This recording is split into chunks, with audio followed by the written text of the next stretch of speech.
Hello semua, Fakta Trend di sini. Dan hari ini saya sangat teruja untuk membawakan anda video pada rancangan yang seluruh dunia tidak berhenti bercakap, iaitu Squid Game.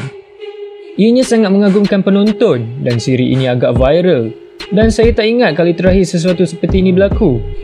Mungkin pada zaman Hunger Games.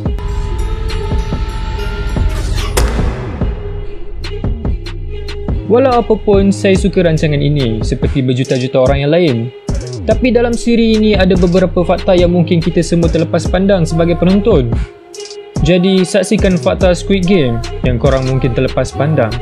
Sila like dan subscribe Fakta Trend dulu ya.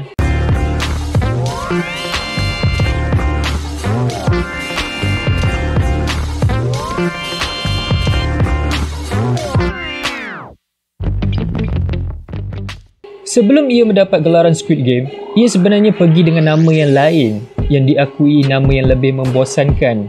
Pada tahun 2019, Netflix mengumumkan rancangan itu akan dipanggil sebagai Pusingan 6 atau Round 6 yang sesuai dengan 6 permainan berbeza yang dimainkan oleh para peserta.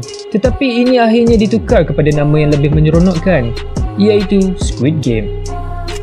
Okey, ketika Song Ji-han sedang bertaruh di trek perlumbaan kuda, yang bermaksud dia tengah berjudi ya korang, jangan korang ikut perbuatan dini ya.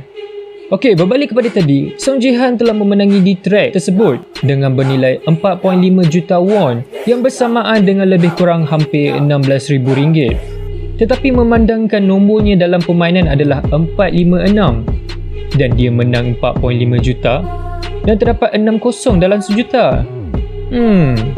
Agak-agak korang rasa ini kebetulan atau sudah dirancang? Di dalam siri ini, terdapat sangat sedikit VFX yang digunakan dan bukan sahaja set studio yang digunakan juga dibina sendiri. Tetapi jumlah peserta yang bermain permainan untuk lampu merah dan lampu hijau ini memang ada 456 pelakon dalam adegan tersebut dan mereka bukannya menggunakan atau memasukkan orang secara digital ataupun CGI.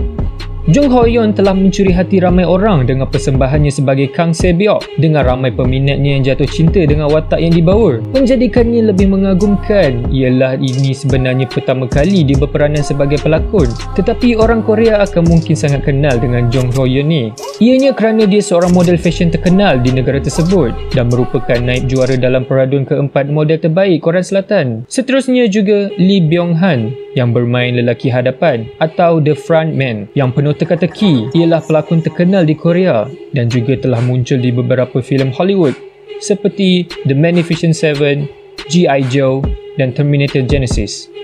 Dengan jumlah ramalan yang gila dan penceritaan yang begitu rumit, ini tidak mengejutkan apabila mengetahui bahawa skrip itu dicipta dan direka dalam masa yang sangat panjang. Hwang Dong-yeok iaitu pengarah siri tersebut sebenarnya memulakan skrip sepanjang perjalanannya dari tahun 2008 dan menamatkan draft pertama pada tahun 2009. Tetapi masih perlu menunggu 10 tahun untuk berjaya menjayakan siri tersebut. Akan juga tetapi dia terpaksa menunggu lagi untuk benar-benar menamatkan siri ini dengan penggambaraan pada satu ketika ditangguhkan kerana COVID-19. Beberapa kematian watak dalam rancangan itu dibayangkan dalam kehidupan mereka di luar permainan.